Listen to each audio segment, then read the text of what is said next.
ఈ car race కేసులో KTR quash petition పై Telangana high court తీర్పుని రిజర్వ్ చేసింది.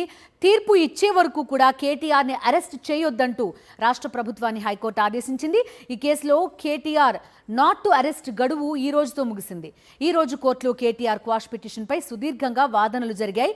ఇరు పక్షాల వాదనలు విన్న న్యాయస్థానం తీర్పుని రిజర్వ్ చేసింది. ఫార్ములా ఈ రేసు వ్యవహారంపై తెలంగాణ హైకోర్టులో ఈ రోజు సుదీర్ఘమైన వాదనలు జరిగాయి.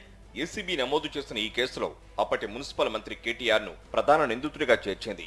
అయితే ఇందులో ఎలాంటి అవినీతి జరగలేదని పేర్కొంటూ తనపై పెట్టిన కేసును కొట్టివేయాలని కేటీఆర్ హైకోర్టులో పిటిషన్ వేశారు.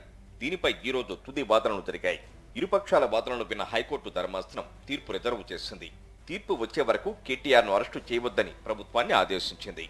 ఏసీబీ కేసు నమోదు చేయగానే కేటీఆర్ హైకోర్టులో క్వాష్ పిటిషన్ దాఖలు చేశారు. పిటిషన్ను విచారణకు తీసుకున్న హైకోర్టు ఈ నెల 31వ తేదీ వరకు కేటీఆర్ ను అరెస్ట్ చేయవద్దని ఆదేశిస్తూ కేటీఆర్ కు ఊరట కలిగించింది.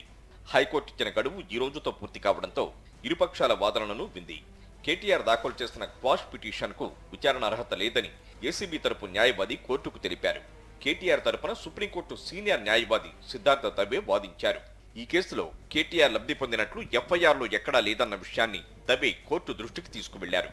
అసలు ఈ కేసులో ఐపీసీ 409 సెక్షన్ వర్తించదని, దానికి ఆధారాలు కూడా లేవని సిద్ధార్థ దబే వాదించారు.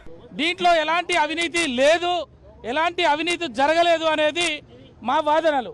ఆ వాదనల ప్రకారమే కోర్టు వారు మొదటి రోజు కన్వీనియన్స్ అయినారు కాబట్టే కేటీఆర్ గారిని అరెస్ట్ చేయవద్దు అని చెప్పేసి ఆర్డర్ ఇవ్వడం జరిగింది. అదే ఆర్డర్ని గతంలో మొన్న వాయిదాలో కూడా వాళ్ళు ఎక్స్టెండ్ చేయడం జరిగింది. ఈ రోజు కూడా మేము చెప్పింది వాదనలు విన్న తర్వాత కోర్టు నమ్మి మరి ఏదైతే వారు తీర్పు రిజర్వ్ చేసుకున్నారో ఆ తీర్పు వెలువడే వరకు కూడా కేటీఆర్ గారిని అరెస్ట్ చేయవద్దని చెప్తున్నది. ఫార్ములా ఈ రేసు నిర్వహించిన సంస్థ పేరును ఎఫ్ఐఆర్లో ఎందుకు చేర్చలేదని కేటీఆర్ తరపు న్యాయవాది దబే ఏసీబీని ప్రశ్నించారు. కేటీఆర్ ను నిందితుడిగా చేర్చినప్పుడు రేసు నిర్వహించిన సంస్థ పేరు ఎందుకు చేర్చలేదని అడిగారు. అసలు ఒప్పందంపై సంతకం చేసింది అరవింద్ కుమార్ కాగా దాంతో కేటీఆర్ కు ఏం సంబంధమని దబే వాదించారు. ఇలా ఇరుపక్షాల తరపున న్యాయవాదులు 3 గంటల పాటు వాదించారు. వాదనలు పూర్తయ్యాక తీర్పు రిజర్వ్ చేస్తున్నట్లు ధర్మాసనం ప్రకటించింది. తీర్పు వచ్చే వరకు కేటీఆర్ ను అరెస్ట్ చేయవద్దని ఆదేశించింది. ఈ కేసులో కేటీఆర్ ఫారిన్ కరెన్సీ నిబంధనలు ఉల్లంఘించారని ఏసీబీ అంటోంది.